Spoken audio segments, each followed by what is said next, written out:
Good afternoon. I'm Rohit Ramaswamy with the School of Public Health. That's my phone ringing, so I'm going to ignore it. I'm trained as a civil engineer, so you'll see some aspects of my training in this presentation.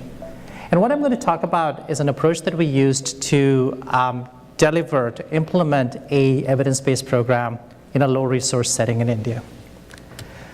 Our implementation site is in a district in a state in central India, 81% rural population, and it has one of three psychiatric facilities in the entire state, and that is staffed by one psychiatrist and one psychiatric nurse. So that's the entire government resources available for a population of 1.3 million people.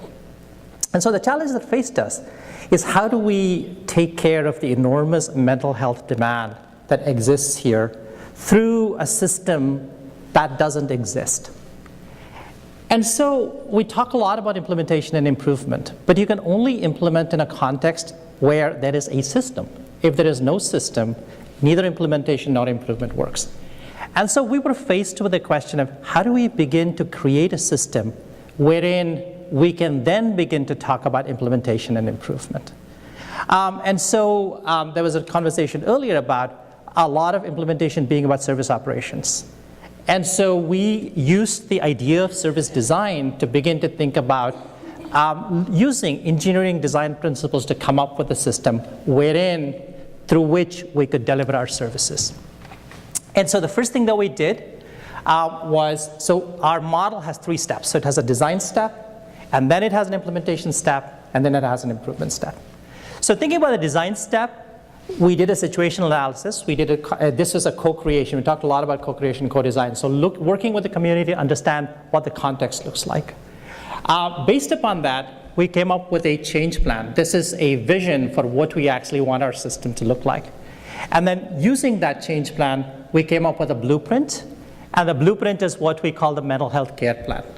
So this defined the services, this defined the processes, this defined the organization, and this defined the supplies and equipment and facilities that were needed in order to make the intervention work.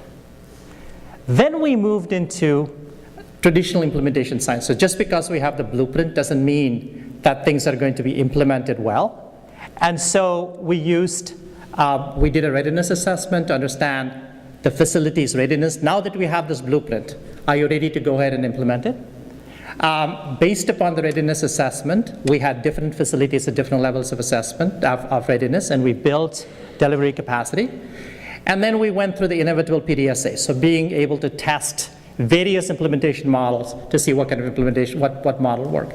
And that took us from essentially having a blueprint to having what I think of as a working prototype. So this was something that we had demonstrated was implemented, was workable, not necessarily perfect, but at least we were able to use kind of iterative cycles of change to see what is going to work in what context.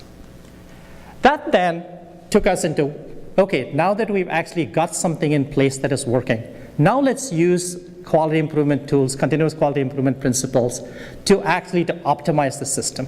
And so what we did was we identified, along with the stakeholders in each of the facilities, we identified where the performance gaps were.